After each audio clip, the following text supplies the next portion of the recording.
Senator, you can have my answer now if you like. My offer is this. Nothing. Let's unveil and break down what really happened. The real moves are subtle, not shouted. Blink and you miss them. Hey, and do me a favor, don't be a stunad. Take out that like and hit the subscribe button and drop Inner Circle in the comments. Let's hit 10,000 likes. Loyalty like that does not go unnoticed. Come on, before I gotta make some phone calls. It's a Sicilian message. You might have noticed the way Geary pronounces Michael's surname. To the university, and it is a magnificent endowment in the name of Anthony Vito Corleone. Clock that. And the check is signed by that young man's parents, whom I think we should recognize them. Mike, Pat, Kay, stand up, please. Stand up, let the folks see you. Folks, I want you to join with me in giving us... Corleone on purpose, Americanizes it, trims the vowels. It's a subtle dominance cue. Misname a man, place him beneath you. We'll cash that chip later when we talk about disrespect as a strategy. Of all 4 hotels, Mr. Corleone. There's a lot of subtleties, so keep an eye out. Up to this point, he's been performing for the room. Posture, subtle digs, the confidence of a man who believes the system bends for him. This is the pivot from stagecraft to knife work. Watch how his volume drops and his sentences narrow against Geary later The on. licenses were grandfathered in, so there was no problem with the gaming commission. Now, my sources tell me that you plan to make a move against... Michael is the company. shocked that Geary came in knowing exactly what Go wanted. Look at the side eye he gives Hagen. Hagen knows he messed up. You tell me that within a week, you're going to move Klingman out. That's quite an expansion. Decides to drop the facade and get straight into it. He reveals his true identity. The smile drops and the squeeze begins. Threats are delivered privately in carpeted rooms. Geary gradually shifts his tone, starts cordial, slides into contempt. It's a slow boil, not a jump cut. You're going to have a license. Price is $250,000, plus a monthly payment of 5% of the gross. Of all 4 hotels, Mr. Corleone. Geary's proud. Now, the price for the license is less than $20,000, am I right? That's right. Now, why would I ever consider paying more than that? Because I intend to squeeze you. I don't like your kind of people.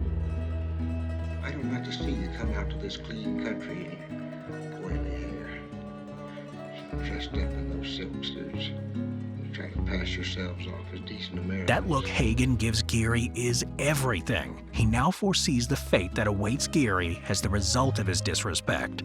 I'll do business with you, but the fact is that I despise your masquerade, the dishonest way you pose yourself and your whole fucking family. Now Geary has truly gone too far. He crosses from tough talk into blunt insults. Michael is keeping his cool on the outside, but make no mistake, he's fuming on the inside. Volcano under ice, he refuses to give Geary the scene. Michael knows he needs to keep his cool. After all, he is a powerful senator that can turn the law into a weapon. One wrong move and it's hearings, licenses, and headlines. He's still as openly as he can be, threatening Michael, not really with violence, but legalized destruction. Paperwork as a garrote, proxies, deadlines, and audits. The last time someone spoke to Michael like that, he ended up with a bullet in his head. Geary knows who Michael is, and still makes us, and will now need to take drastic action. He feels responsible for it as well. He's already doing the math on the cleanup. Now, as you can see, there's a lot to unpack here. We've got those key moments highlighted. Now, let's uncover what's really going on. Now, we don't know much about Geary's history or his rise to prominence, but I think we can all imagine what it would have been like. But what I found interesting, and this is just me putting 2 and 2 together, is that it seems Geary was in this racket, or whatever you call it, for a while now. You can tell this wasn't the first time he was extorting a ruthless mob boss. He did so with such carelessness, you'd think he was talking to a Fredo. I mean, a regular criminal. Sorry, Fredo. But anyway, there's so much to unpack. Let's unpack the shocking power moves both men were playing.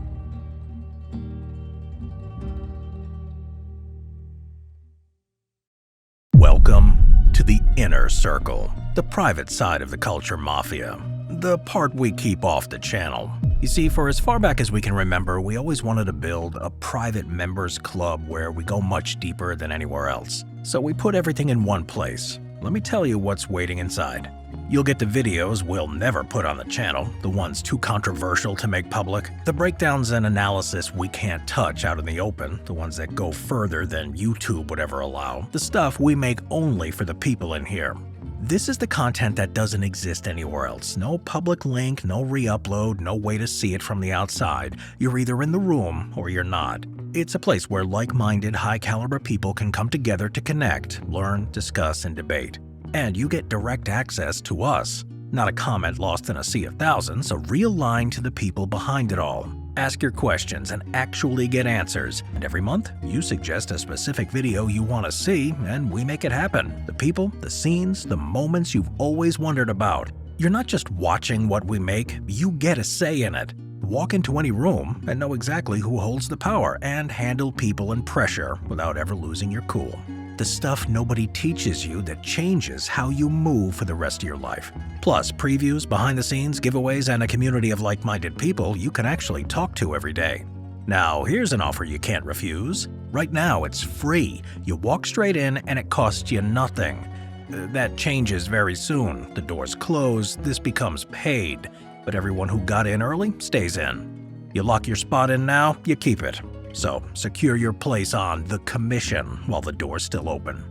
Welcome to the family. Salud.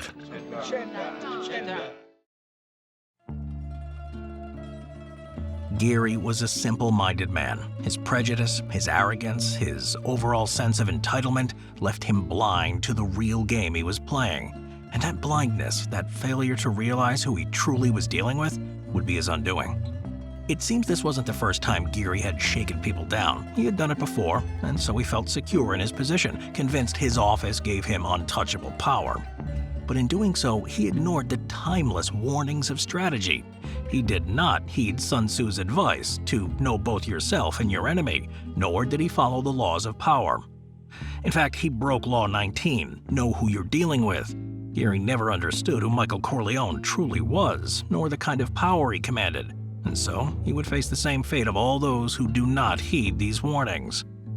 Now comes the most exciting part of the story and my personal favorite part. With all the pieces in place, we can finally step back and see the brilliance of Michael's masterstroke, the power move Michael uses that turns Geary's arrogance into his downfall. Let's start with Michael's iconic line. Senator, You can have my answer now if you like. My offer. Just brilliant, isn't it? Here, Michael basically strips away the illusion of Geary's power. He doesn't argue, he doesn't raise his voice. He makes it clear that Geary has no leverage over him, that the Corleones won't be extorted by anyone, not even a U.S. senator. The expression on Geary's face here is priceless. It's the look of a man who has just been disrespected in a way he never imagined possible, who's stunned that someone he considers a crook has the audacity to stare him down. To rough up this olive oil guinea, to remind Michael who really holds the power. But as we'll see, that's exactly the trap Michael wanted him to walk into. Now, Michael wasn't the type to act out of emotion. He'd tell you to never take things personally. But make no mistake, when Geary showed his hatred, his bigotry, and his open disrespect, Michael made a note of it. Men like him always pay. He would make it a point to humiliate him, but in a way that the senator was still useful to him. The truth is, Geary hit a nerve with Michael. You see, Michael had spent his entire adult life trying to craft the image of a respectable American. That was the whole point of entertaining those snobs outside. The champagne, the donations, the smiling for photographs. Respectability was his armor, the ticket to entering high society. This goes back to before Michael ever joined the family business. It's why he volunteered to fight in World War II, even though his father went to great lengths to keep him from being drafted. Michael wanted to be the clean face of the Corleone name, the son who would stand apart from the shadow of organized crime. He was the decorated war hero, the college man, the respectable outsider. And so even though he didn't need to step in, it would be his life goal to clean up the Corleone name. So for Geary to call him out like that, I can't imagine how Michael wouldn't take it personally. It was a spit in his face, an insult, not just to Michael but his whole family. And with that, he crossed the line, and Michael wasn't about to let that slide. Did Geary really think he was better than Michael, that he somehow was cleaner, both morally, ethically? After all, let's not forget, Michael was no ordinary gangster. He was highly educated as well as a decorated war hero, a man who had proven himself on the battlefield and in the boardroom. What were Geary's achievements? Graduating from an Ivy League school and a Senate seat his family bought him into? A man born into privilege, coasting on connections and bluster, pretending it's all made him superior.